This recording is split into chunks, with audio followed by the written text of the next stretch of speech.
Saudara-saudara yang dikasihi oleh Tuhan kita Yesus Kristus, saat yang indah ini kita bertemu kembali bersama saya Pendeta Edwin Sianipar, dan kita akan menggumuli bersama apa yang tertulis dalam kitab Mazmur pasal 106 ayat pertama hingga ayat yang kelima. Dan sebelumnya kita bersatu di dalam doa. Bapa Surgawi, Bapa yang Maha Baik, saat yang indah ini kami akan menggumuli firman-Mu. Biarlah kiranya firman yang berkuasa menguasai segenap kehidupan kami melalui kuasa Roh Kudus di dalam Kristus Yesus. Amin. Saudara-saudara, akan saya bacakan kepada kita apa yang tertulis dalam kitab Mazmur 106 ayat pertama hingga ayat yang kelima. Dikatakan demikian. Haleluya. Bersyukurlah kepada Tuhan sebab Ia baik. Bahwasanya untuk selama-lamanya kasih setianya. Siapakah yang dapat memberitahukan keperkasaan Tuhan? Memperdengarkan segala pujian kepadanya. Berbahagialah orang-orang yang berpegang pada hukum, yang melakukan keadilan di segala waktu. Ingatlah aku ya Tuhan, demi kemurahan terhadap umat-Mu. Perhatikanlah aku demi keselamatan daripadamu, supaya aku melihat kebaikan pada orang-orang pilihan-Mu, supaya aku bersukacita dalam sukacita umat-Mu, dan supaya aku bermegah bersama-sama milik-Mu sendiri. Shalom untuk kita semua. Bapak, Ibu, dan saudara-saudara yang dikasihi oleh Tuhan kita Yesus Kristus. Nah, pada minggu ini, tepat 18 April 2021, ya, minggu yang disebut Minggu Misericordias Domini, yang berarti bumi penuh dengan kasih setia Tuhan. Dalam bahasa Batak dikatakan Gok asini rohani jahubado sandok portibion, ya. Gok asini rohani jahubado sandok tanoon. Nah, ini menarik sekali, ya. Lewat nama minggu ini aja yang mengatakan bahwa bumi penuh dengan kasih setia Tuhan, dan dirangkai dengan tema kita hidup dalam kasih setia Tuhan. Nah, ini mau mengingatkan sebenarnya, ya, begitu luar biasanya Tuhan menyediakan segala sesuatunya kepada kita. Nah, ini, dan terkait dengan tema ini nantinya dalam bacaan kita yang tertulis, ya, pada ayat yang keempat mengatakan ingatlah aku ya Tuhan. Tadi saya katakan bahwa lewat nama minggu ini Misericordias Domini, ya, bumi penuh, ya, dengan kasih setia Tuhan. Apa aja ada sebenarnya di dunia ini, apa aja ada di bumi ini. Nah, kita kembali kepada perikop kita. Apa yang ingin dikatakan pada Mazmur 106 kepada kita? Bapak, Ibu, dan saudara-saudara yang dikasihi oleh Tuhan kita Yesus Kristus, saya ingin mengatakan kepada kita bahwa Mazmur ini adalah merupakan Mazmur histori, Mazmur sejarah, di mana isinya ini mengungkap tentang sejarah umat Israel dalam Perjanjian Lama, ya. Tapi kita juga dapat membandingkannya dengan Mazmur sebelumnya, Mazmur 105. Mazmur 105 juga boleh dikatakan merupakan Mazmur historis, ya, Mazmur sejarah yang juga mengungkap tentang sejarah pengalaman umat Israel di masa yang lalu. Tapi dari kedua Mazmur ini saya ingin memberikan kepada kita bahwa ada perbedaan.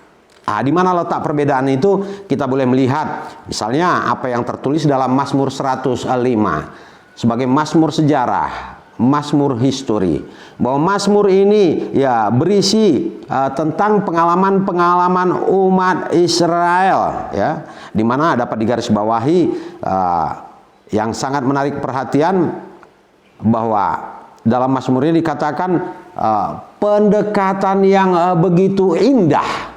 Ya, apa yang dimaksud dengan pendekatan yang begitu indah? Dalam Mazmur 105 ini diungkap pengalaman umat Israel yang begitu indah, kenangan mereka bersama dengan Tuhan. Mereka sangat merasakan penyertaan Tuhan di dalam kehidupan mereka. Ini yang diungkapkan dalam Mazmur 105.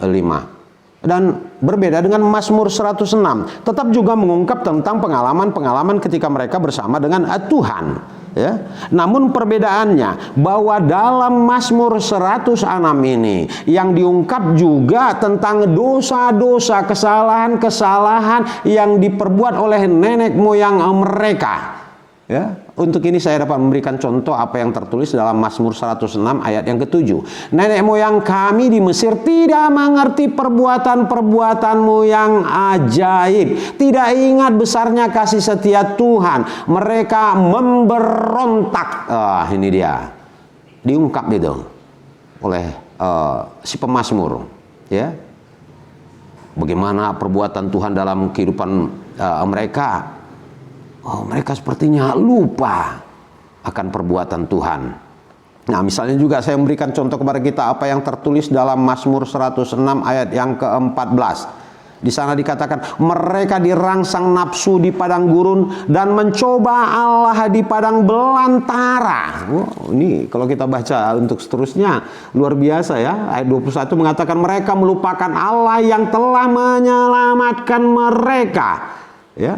Lalu ayat 24 dikatakan mereka tidak percaya kepada firman-Nya. Ya.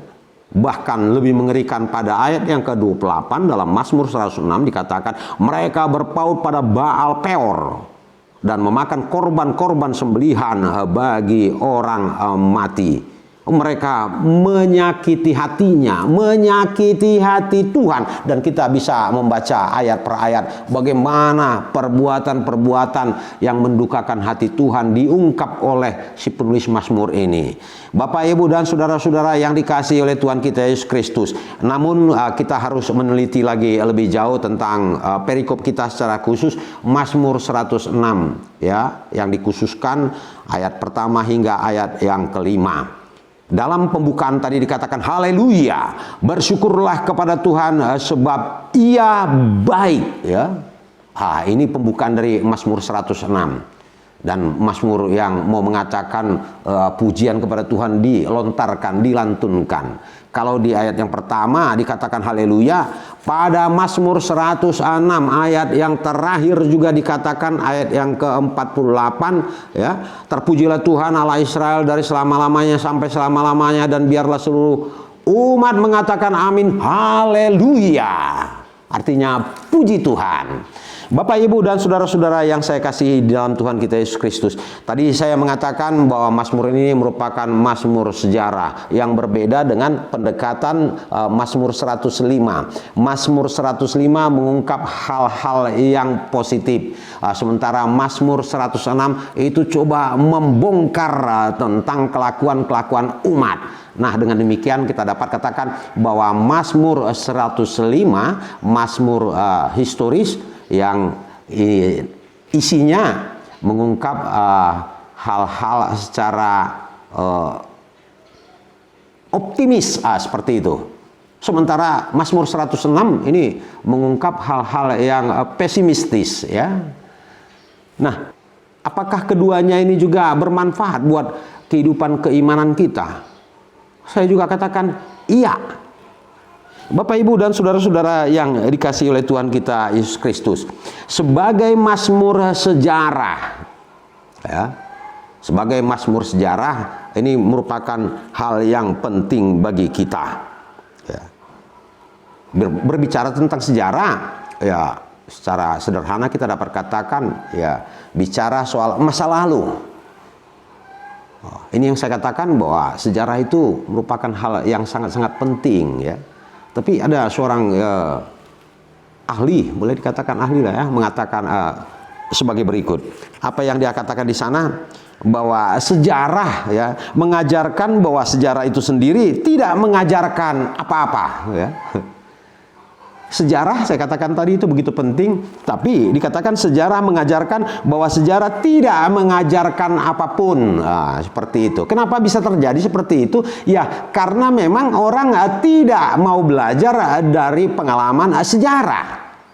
Orang tidak mau mengambil sesuatu yang bermanfaat melalui peristiwa sejarah di masa yang lalu, ya seperti itu. Nah, sekarang kalau ditanyakan juga kepada kita, apakah perkembangan sejarah ini menguntungkan atau memperburuk situasi atau keadaan? Atau boleh dikatakan apakah sejarah gereja, ya, yang berkaitan dengan gereja, pertumbuhan gereja dan sebagainya, ini membuat lebih baik atau justru membuat lebih buruk dalam kehidupan bergereja kita? Saya ingin katakan kedua-duanya, ya. Perkembangan sejarah bisa mengarah kepada kebaikan dan sekaligus mengarah kepada keburukan. Nah, ini tidak dapat disangkal, ya, bahwa di dunia ini hal yang baik dan hal yang buruk itu, ya, senantiasa berjalan bersama-sama, beriringan. Nah, oleh sebab itu Mazmur ini dibuat untuk menyadarkan kita agar kita boleh mengembangkan hal-hal yang baik, dan kalau boleh juga ya meniadakan hal-hal yang buruk, tidak menindaklanjutinya. Mazmur ini sebagai mazmur sejarah berusaha untuk mengingatkan kita agar kita boleh belajar dari peristiwa di masa lalu. Pada bacaan kita dikatakan, ingatlah aku ya Tuhan. Sepertinya ya, sangat pribadi, ya, si pemazmur mengungkapkan hal ini kepada Tuhan. Tapi ingat, kata-kata selanjutnya, demi kemurahan terhadap umat-Mu. Sekalipun dia mengatakan ingatlah aku ya Tuhan, tapi ini dikaitkannya dengan keberadaan saudara-saudara lainnya. Dan menarik lagi, perhatikanlah aku demi keselamatan daripadamu, supaya aku melihat kebaikan pada orang-orang pilihanmu. Kembali dia ingatkan juga, ya, dia kaitkan dengan saudara-saudara lainnya, supaya aku bersukacita dalam sukacita umatmu. Kalaupun dia bersukacita karena Tuhan mengingat dia, ini juga supaya bersamaan dengan sukacita umat Tuhan lainnya. Dan terakhir dia katakan, supaya aku bermegah bersama-sama milikmu sendiri. Kalaupun dia bersukacita, bermegah dan sebagainya, tidak hanya dia yang bermegah, tapi dia akan bermegah bersama-sama dengan umat Tuhan. Bapak, Ibu, dan saudara-saudara yang dikasihi oleh Tuhan kita Yesus Kristus, tadi saya katakan ya sepertinya Mazmur ini sangat-sangat pribadi sekali, ya. Ya benar, apalagi kalau kita coba perhatikan apa yang tertulis pada ayat yang keempat dan yang kelima. Ya, kata aku di sana, hanya dengan dua ayat ini kata aku digunakan sebanyak 5 kali. Ingat aku, ya, perhatikanlah aku, supaya aku, dan supaya aku, pada ayat yang kelima 3 kali disebutkan, ya. Bapak, Ibu, dan saudara-saudara yang dikasihi oleh Tuhan kita Yesus Kristus. Nah, ini bisa memunculkan semacam pertanyaan di dalam kehidupan kita. Mengapa Mazmur ya begitu kuat, ya, mengatakan ini? Supaya Tuhan mengingat akan kehidupannya, supaya Tuhan mengingat dia. Itu seperti itu. Apa yang menjadi persoalan? Nah, saya ingin katakan bahwa pemazmur menghadapi situasi yang begitu sulit dalam kehidupannya. Ada juga musuh yang sedang dia hadapi. Musuh ini kalau dicerna dalam kehidupan ini, tak seorang pun di antara manusia yang tidak memiliki musuh. Musuh dalam arti ya sesuatu yang menjadi ganjalan, menjadi persoalan, menjadi permasalahan di dalam kehidupannya. Nah, misal kita contohkan dalam situasi kita saat sekarang ini, apakah kita, ya bukan hanya kita, bukan hanya negara kita, bangsa kita, bahkan dunia memiliki musuh atau tidak? Ya, apa musuh kita? Musuh kita adalah virus ya, pandemi corona 19 ini. Dan kita harus memerangi ini. Bagaimana cara memerangi? Ya kalau kita merujuk kepada apa yang dikatakan oleh pemazmur, kita mengatakan ingatlah aku ya Tuhan. Artinya kata ingat ini boleh berarti juga ya, iya peliharalah aku ya Tuhan, perhatikanlah akan kehidupanku, lihatlah aku ya Tuhan, temuilah aku, kunjungilah aku ya Tuhan, datanglah kepadaku ya Tuhan. Ini dia, ini sangat-sangat personal ya. Apa yang dikatakan oleh pemazmur ini itu begitu menarik ya, sangat-sangat personal. Dia juga sepertinya ingin mengatakan ya, jangan pernah melupakan aku ya Tuhan. Bapak, Ibu dan saudara-saudara yang dikasihi oleh Tuhan kita Yesus Kristus, ya kalau kita bertanya kenapa pemazmur begitu getol menyampaikan ini dan merindukan itu supaya Tuhan tetap mengingat dia. Tadi saya katakan ya, dia menghadapi musuh, menghadapi situasi yang sulit juga di dalam kehidupannya, sehingga lewat pendekatan secara personal kepada Tuhan, kita mengetahui bahwa si pemazmur dalam hal ini sangat-sangat membutuhkan anugerah dan pertolongan Tuhan. Dia sangat membutuhkan belas kasihan Tuhan untuk menjalani kehidupannya yang penuh dengan tantangan, rintangan, dan berbagai hal. Bapak, Ibu, dan saudara-saudara yang dikasihi oleh Tuhan kita Yesus Kristus, ya. Kalau kita kembali lagi melihat apa yang tertulis pada ayat yang keempat dan kelima, ingatlah aku, ya Tuhan. Dapatkah kita mengatakan bahwa ungkapan ini merupakan ungkapan doa? Saya katakan iya. Doa yang begitu khusus yang disampaikan oleh pemazmur kepada Tuhan. Dia ketahui bahwa dirinya sebenarnya tidak berdaya, tidak memiliki kekuatan apa-apa kecuali mengandalkan Tuhan dalam mengarungi perjalanan kehidupan ini. Ini yang mau dia katakan. Ya, sebagai doa ini sangat menarik. Ingatlah aku ya Tuhan, ya, supaya aku melihat kebaikan, ya, supaya aku bersuka cita, supaya aku bermegah.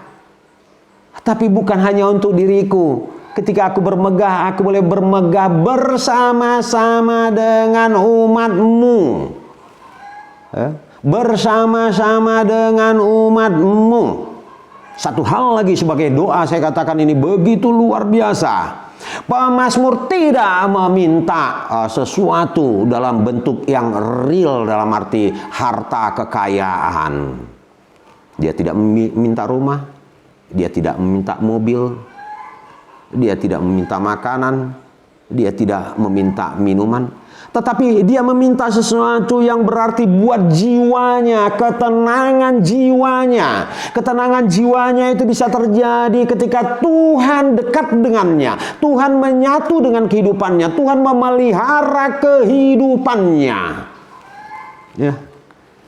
Di sini kita boleh belajar ya dari pemazmur. Ya. Dia memiliki ketakutan juga dalam kehidupan ini.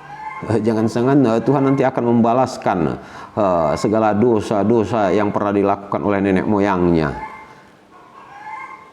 Dia juga sangat ketakutan kalau dosa-dosa turunan ini sampai kepada dia. Dan ini bisa kita hubungkan dengan apa yang tertulis pada ayat yang ke-6. Kami dan nenek moyang kami telah berbuat dosa. Ya. Kami dan nenek moyang kami telah berbuat dosa. Kami telah bersalah, telah berbuat fasik. Nenek moyang kami di Mesir tidak mengerti perbuatan-perbuatanmu yang ajaib. Seolah-olah dia mengatakan, ampunilah kami ya Tuhan. Ingatlah akan daku. Jangan pernah melupakan aku. Dan ini juga yang dikatakan dalam tema kita, hidup dalam kasih setia Tuhan. Yang mau mengatakan bahwa pemazmur ini juga memiliki semacam komitmen. Dia akan tetap mengingat Tuhan. Dia akan tetap bersama-sama dengan Tuhan. Bapak, Ibu, dan saudara-saudara yang dikasihi oleh Tuhan kita Yesus Kristus. Lalu pelajaran apa lagi yang dapat kita petik lewat Mazmur perikop kita 106 ayat, secara khusus ayat 1 sampai ayat yang kelima ini? Ya, saya ingin katakan bahwa Tuhan juga kadangkala mengizinkan umatnya mengalami situasi yang sulit di dalam kehidupannya. Tuhan juga ya sepertinya mengizinkan umatnya mengalami ya situasi penderitaan dalam kehidupannya. Nah, situasi penderitaan ini dapat kita jadikan semacam ya bekal lah dalam kehidupan kita untuk memperkuat daya kehidupan kita. Itu dia. Ya, sama seperti orang yang terkena virus corona lalu kemudian sembuh, pasti di dalam dirinya memiliki kekebalan. Tapi kekebalan tidak berarti bahwa seseorang itu tidak terkena virus lagi. Tidak seperti itu. Walaupun orang yang sudah pernah terkena virus sembuh, ya itu sangat-sangat dimungkinkan juga dia akan dijangkiti oleh virus pandemi COVID-19 ini. Nah, ini dia. Tetapi apalagi yang dapat kita lihat lewat perikop kita, Bapak, Ibu, dan saudara-saudara yang dikasihi oleh Tuhan kita Yesus Kristus. Di sini sangat luar biasa apa yang dikatakan pada ayat yang keempat. Ingatlah aku ya Tuhan. Pemazmur tidak mencoba mempengaruhi pikiran Tuhan. Pemazmur tidak mencoba menggurui Tuhan. Artinya dia memiliki kesadaran bahwa rencana Tuhan itu tidak dapat kita setir, kita belokkan, ya kita arahkan kemana keinginan kita. Ya, tidak. Pikiran Tuhan, rencana Tuhan itu akan tetap berjalan, itu artinya. Nah, dari ungkapan pemazmur yang mengatakan ingatlah aku ya Tuhan, pemazmur juga ingin mengatakan bahwa dialah yang menyesuaikan ya untuk melaksanakan apa yang menjadi kehendak Tuhan, yang menjadi prinsip dalam kehidupannya. Tuhan tidak melupakan dia. Padahal sebenarnya ya, apakah Tuhan pernah melupakan umatnya? Tidak. Tapi itu dia ungkapkan untuk meyakinkan iman dan kepercayaannya, ya, untuk meyakinkan ya, jiwanya seperti itu, ya. Nah, di sini kita boleh melihat sesuatu yang luar biasa lewat ungkapan pemazmur ini. Bapak, Ibu, dan saudara-saudara yang dikasihi oleh Tuhan kita Yesus Kristus, dan dalam hal ini juga kita diingatkan supaya kita tidak berpura-pura dalam kehidupan ini, ya. Supaya tidak berpura-pura, tapi memiliki semacam karakter hidup yang boleh dikatakan punya seperti itu. Nah, kita ingat bahwa pemeliharaan Tuhan itu berjalan sesuai dengan rencananya. Yang harus kita lakukan, kita menyesuaikan, ya, bagaimana caranya kita bisa mendapatkan pemeliharaan Tuhan, ya seperti ini tadi. Meminta kepada Tuhan agar Tuhan boleh tetap memelihara akan kehidupannya. Tetapi kalau kita berada dalam situasi persoalan, permasalahan, lalu kita berharap akan dunia ini, berharap akan kekuatan dunia untuk dapat mengatasi persoalan kita, ingat hasilnya akan ya mengecewakan. Ingat bahwa hanya pertolongan dari Tuhan, tapi Tuhan juga bisa ya memakai saudara-saudara kita untuk menyelesaikan persoalan-persoalan yang kita hadapi. Dan kita boleh belajar banyak dari pemazmur. Dalam situasi sulit, dia juga melarikan diri, ya boleh dikatakan. Tapi melarikan diri kemana? Dia melarikan diri hanya kepada Tuhan. Dan dia tidak melakukan atau meminta kekuatan-kekuatan dari kekuatan-kekuatan lainnya. Bapak, Ibu, dan saudara-saudara yang dikasihi oleh Tuhan kita Yesus Kristus, ya, menyangkut kata ingat. Ya, kalau dalam bahasa Inggris mungkin ya kita tahu remember. Bahasa Batak ingat. Ingat awali Jehovah, ingatlah aku ya Tuhan, ya Allah Yahweh. Seperti itu. Ya, ini sangat-sangat dirindukan. Saya katakan ya bahwa kadangkala kalau kita memohon, berharap agar teman-teman kita mengingat perbuatan-perbuatan yang baik yang kita lakukan itu bisa mengakibatkan kekecewaan. Saya dapat memberikan contoh yang sangat-sangat nyata dalam kesaksian kitab suci. Ya, misalnya tentang pengalaman Yusuf. Kita tahu Yusuf ya, dia harus dijebloskan ke dalam penjara bukan karena kesalahan, tapi dia harus mendekam dalam penjara karena ketidakadilan. Tetapi ketika dia berada dalam situasi yang sulit, Tuhan juga tetap memeliharakan kehidupannya. Nah, kita tahu suatu ketika dia di dalam penjara bersama-sama dengan pelayan istana raja, pelayan minuman dan pelayan makanan, ya, pelayan anggur dan pelayan roti.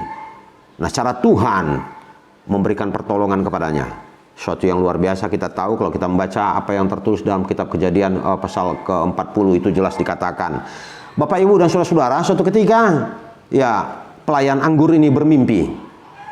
Ya. Ketika dia bermimpi itu bersamaan juga dengan pelayan roti juga bermimpi. Yusuf melihat kehidupan mereka, sesama narapidana boleh dikatakan, wajahnya begitu kusam, lusuh. Lalu Yusuf bertanya kepada keduanya, ya mengapa kalian begitu lusuh, ya, begitu muram pada hari ini? Lalu apa yang dijawab oleh pelayan anggur? Oh iya, katanya begini, teman, mungkin dalam bahasa sehari-hari, saya mimpi. Saya bermimpi. Apa mimpimu? Ya memang saya berpikir tak ada seorang pun yang bisa mengartikan mimpi ini. Ya katakanlah, ceritakanlah apa mimpimu. Lalu dia menceritakan tentang mimpinya. Ya ada pohon anggur tumbuh, lalu mempunyai 3 tunas.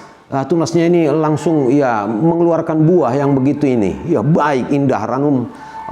Lalu pelayan anggur ini mengatakan, saya memetik anggur itu, memerasnya dan menghidangkan kepada raja. Oh itu dengan gampang Yusuf ya, orang yang diberkati Tuhan, orang yang tetap disertai oleh Tuhan. Nah dari mimpimu tentang 3 tangkai dari pohon anggur itu mengatakan 3 hari lagi bahwa raja akan meninggikan kamu. Raja akan memanggilmu dan mengembalikan kamu kepada posisi semula dengan tugas sebagai pelayan anggur. Wah, betapa sukacitanya. Tetapi dia katakan, ingatlah aku nanti ketika kamu sampai ya pada kenyataan sebagaimana yang ku katakan kepada kamu. Ini mungkin yang mau dikatakan oleh Yusuf. Saya bisa bacakan kepada kita apa yang tertulis pada kitab Kejadian pasal 40 ayat yang ke-14. Apa di sana dikatakan, tetapi ingatlah kepada aku apabila keadaanmu telah baik, nanti tunjukkanlah terima kasihmu kepada daku dengan menceritakan hal ihwalku kepada Firaun, dan tolonglah keluarkan aku dari rumah ini. Ya.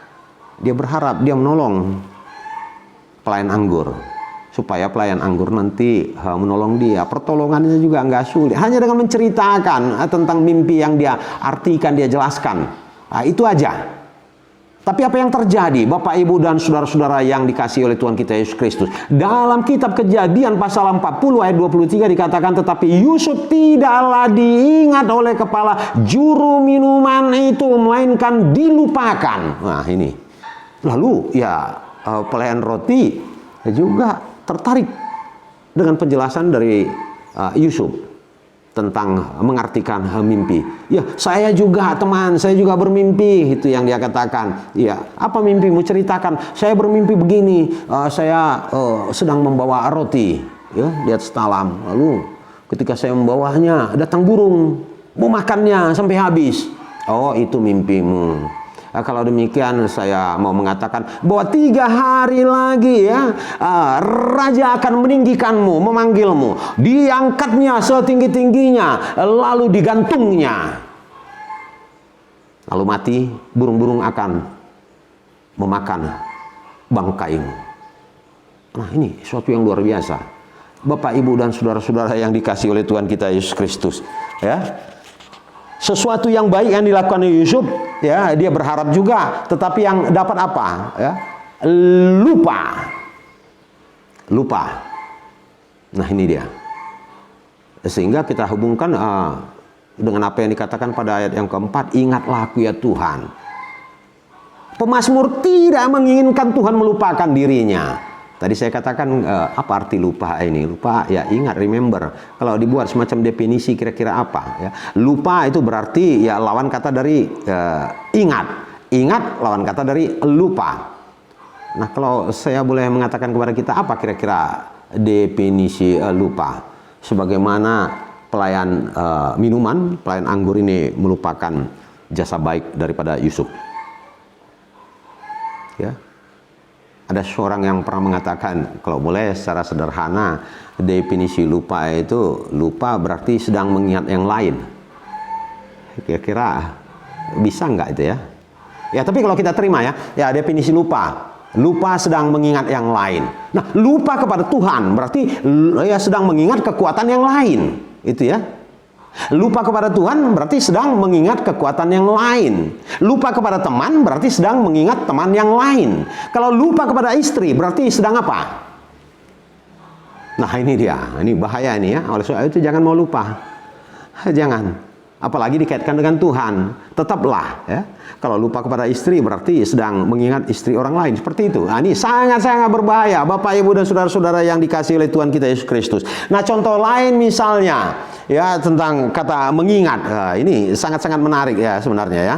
Kita tahu dan belum lama sudah kita peringati bahwa Yesus disalib dan di samping kiri kanan Yesus itu ada dua orang penjahat. Tapi salah satu dari penjahat itu mengatakan sebagaimana dikatakan dalam kitab Injil Lukas pasal 23 ayat 42 sampai dengan ayat yang ke-43.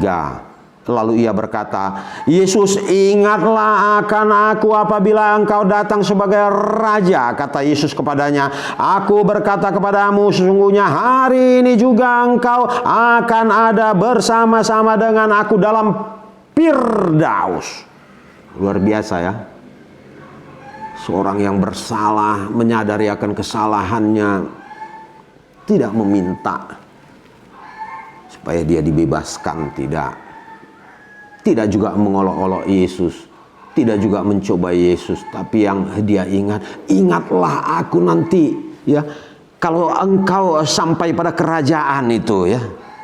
Ya. Apabila engkau datang sebagai raja. Lalu ya, karena pengakuan yang jujur, tulus, ikhlas ya.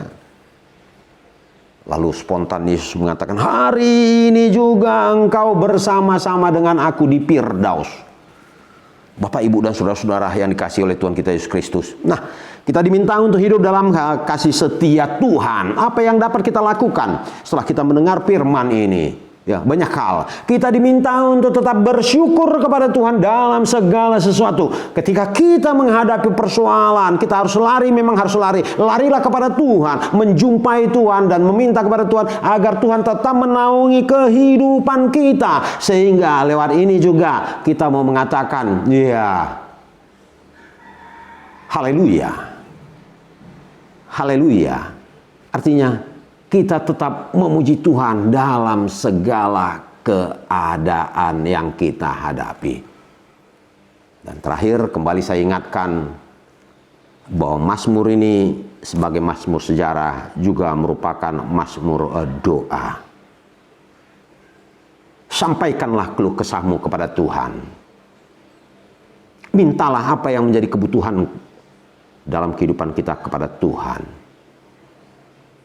Dan sekaligus ini mau mengatakan dengan meminta kepada Tuhan, Tuhan memelihara kehidupan kita. Berarti kita akan tetap hidup bersama-sama dengan Tuhan. Kita tetap setia kepada Tuhan sebagaimana dikatakan dalam tema kita, hidup dalam kasih setia Tuhan. Kalau kita meminta sebagaimana pemazmur meminta agar Tuhan mengingatnya, ya, umpan baliknya juga kita harus mengingat Tuhan. Nah, dalam mengingat Tuhan, ya, nanti kita bisa kembangkan dalam persekutuan kita apa yang tertulis pada nyanyian Kidung Jemaat 344 dengan tema Ingat akan nama Yesus. Ketika kita menyanyikan lagu ini, ya, kita berkomitmen untuk tidak pernah meninggalkan Tuhan, menjauhkan diri kita dari Tuhan. Cuplikan dari lagu ini di awal mengatakan, ingat akan nama Yesus, kau yang susah dan sedih, nama itu menghiburmu, kemana saja kau pergi. Dalam menapaki kehidupan di masa pandemi COVID-19 ini, Tuhan menjadi andalan bagi kita. Tuhan memberkati kita. Amin. Kita bersatu dalam doa. Bapa di dalam surga, Bapa yang maha baik, terima kasih karena kami boleh belajar dari pemazmur yang dengan setia mengandalkan Tuhan dalam kehidupannya, tetap mengingat kasih setia Tuhan. Ingatkan pula kami agar kami boleh tetap mengingat kasih setia Tuhan dalam kehidupan kami, terutama di masa-masa sulit ini, masa menghadapi situasi pandemi COVID-19 yang juga belum berakhir. Tuhan memelihara akan kehidupan kami. Secara khusus juga Tuhan, dalam kesempatan yang indah ini kami berdoa untuk saudara-saudara kami yang ada di NTT, yang menghadapi situasi yang teramat sulit karena banjir, bencana yang terjadi. Tuhan, Engkau menolong mereka, Engkau memperhatikan akan kehidupan mereka, Engkau memelihara akan kehidupan saudara-saudara kami. Kami serahkan kehidupan kami sepenuhnya ke dalam tangan pengasihan-Mu, dalam Kristus Yesus kami berdoa. Amin. Terima kasih, sampai jumpa pada khotbah-khotbah berikutnya. Dan saya juga mengucapkan terima kasih bagi yang men-share firman ini, bagi yang melike-nya dan men-subscribe. Tuhan memberkati kita. Amin.